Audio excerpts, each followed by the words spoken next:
What if the truth didn't come out in an argument, but in lab results? Because according to what's now being alleged, DNA results connected to Kirk Frost have surfaced, results that point to a third child being added to a story that was already stretched past breaking. And the moment those alleged results began circulating, one voice cut through the noise. Jasmine Washington. Her response wasn't shock, it wasn't confusion, it was simple. I told you so. That's when everything shifted.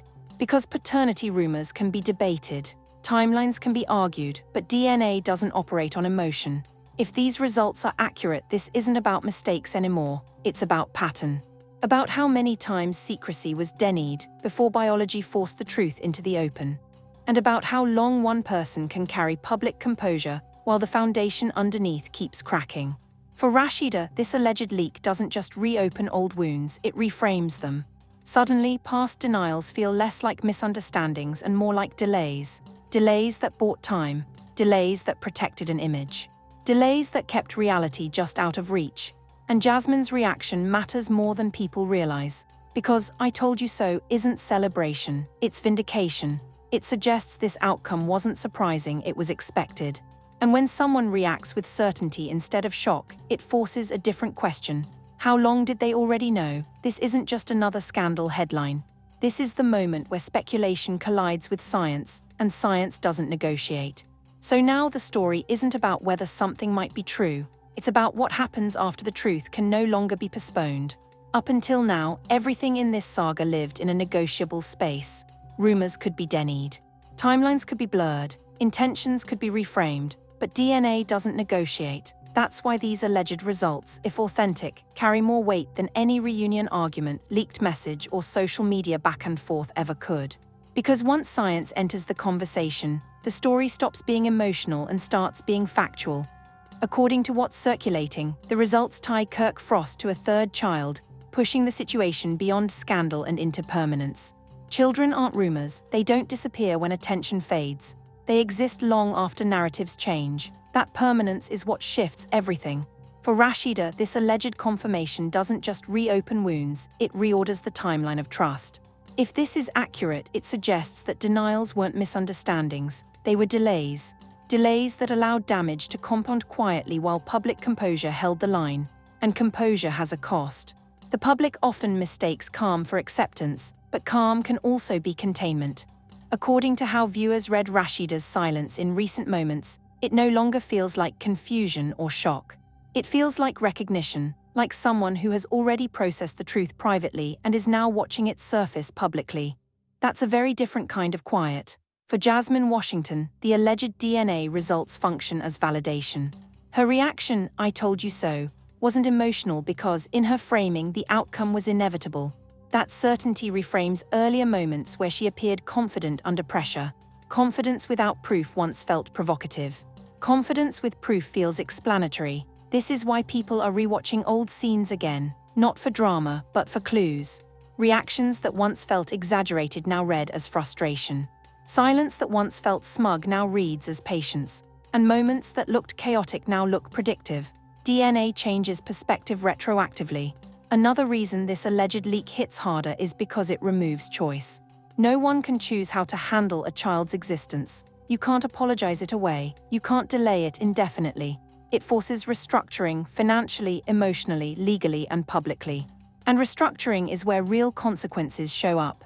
If this is a third child, the conversation expands beyond marriage issues into responsibility, support, acknowledgement. And how many people were asked, explicitly or implicitly, to protect a version of reality that wasn't complete? That's why the alleged results feel like an endpoint rather than a new chapter. They don't escalate the drama. They collapse the ambiguity.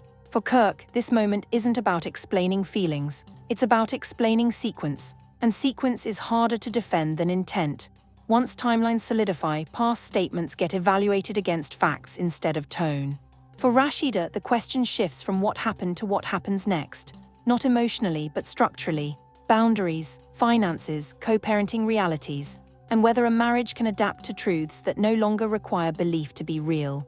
And for the audience, the shift is just as stark. People aren't debating sides anymore, they're debating patterns. How many times does denial precede confirmation? How often does silence come before science? And why does accountability so often arrive only when proof removes the option to delay? That's the uncomfortable clarity DNA brings. If these results are legitimate, this isn't the loudest moment of the story, it's the quietest. Because once proof exists, arguments stop. The system that relied on uncertainty no longer functions. And when systems fail, what remains isn't drama, it's reality. The alleged DNA results change the facts. But Jasmine's reaction changed the story. When Jasmine Washington responded with a calm, almost dismissive "I told you so," it landed heavier than shock ever could. Not because it celebrated anything, but because it suggested inevitability, certainty, the kind that only exists when someone believes the outcome was always going to be the same. That certainty reframed everything. Up until this point, Jasmine's confidence had been polarizing. Some viewers read it as provocation, others as deflection. But certainty paired with alleged proof reads differently. It reads as vindication, and vindication forces people to re-evaluate the past. People started asking different questions, not "is this true?" but "how long did she know?" That shift matters because it pulls attention away from the result itself and toward the timeline of knowledge.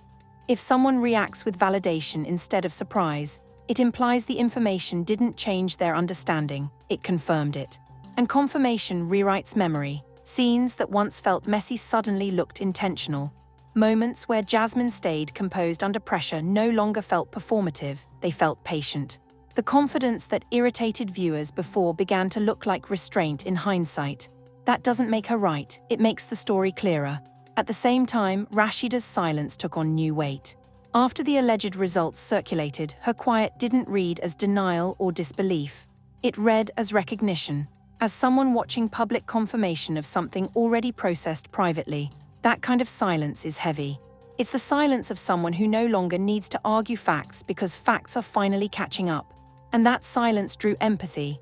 Viewers recognized it. Many had lived it, the moment when truth stops needing defense and starts demanding decisions. For Kirk Frost, the contrast was stark. Where Jasmine showed certainty and Rashida showed restraint, Kirk showed minimal response. And minimal response after alleged proof doesn't feel neutral, it feels exposed. Because once biology enters the room, ambiguity loses its value. The public reaction shifted almost overnight. Comment sections moved from debating rumors to debating responsibility. Not whether the situation was messy, but whether the mess had been managed through delay and denial. And that's why "I told you so" hit harder than the results themselves.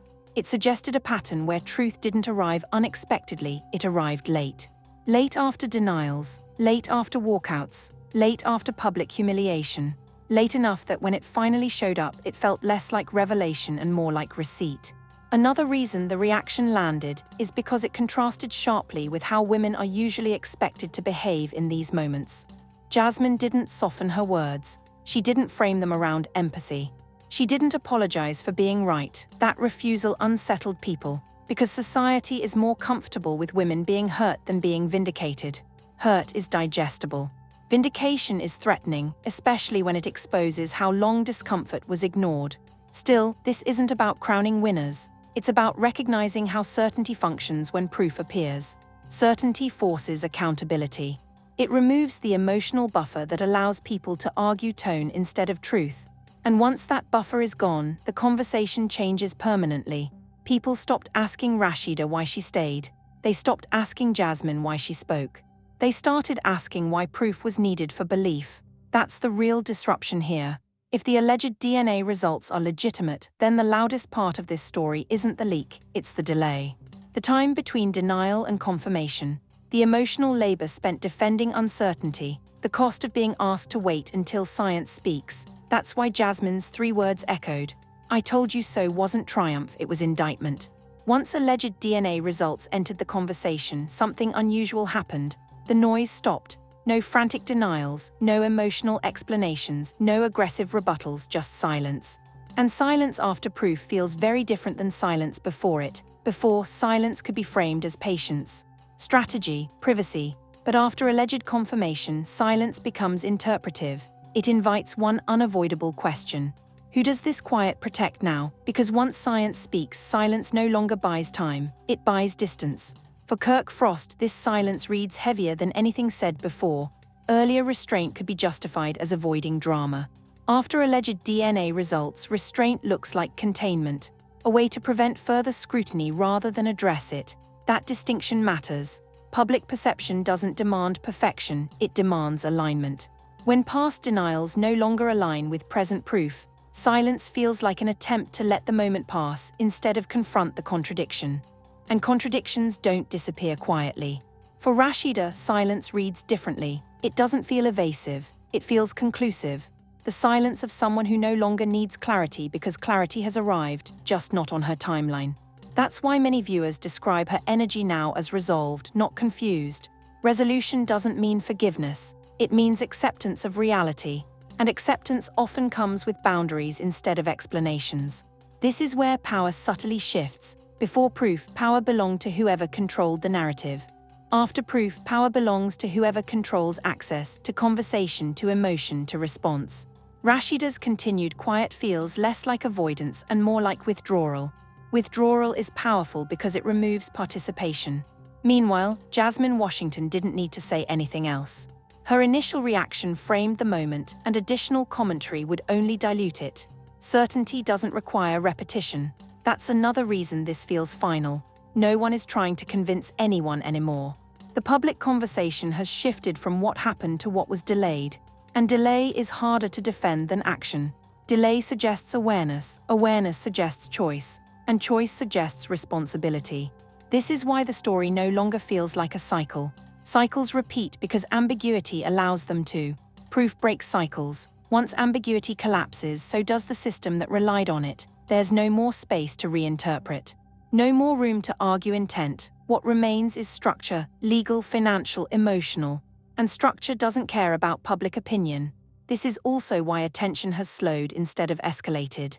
There's nothing left to speculate about. The next steps, if any, won't happen online. They'll happen quietly in decisions that don't require announcements. Silence at this stage isn't suspense, it's aftermath, and aftermath is rarely loud. At this stage, the story isn't unfolding anymore. It's settling. If the alleged DNA results are real, then the conversation has moved past emotion, past loyalty debates, and past credibility battles.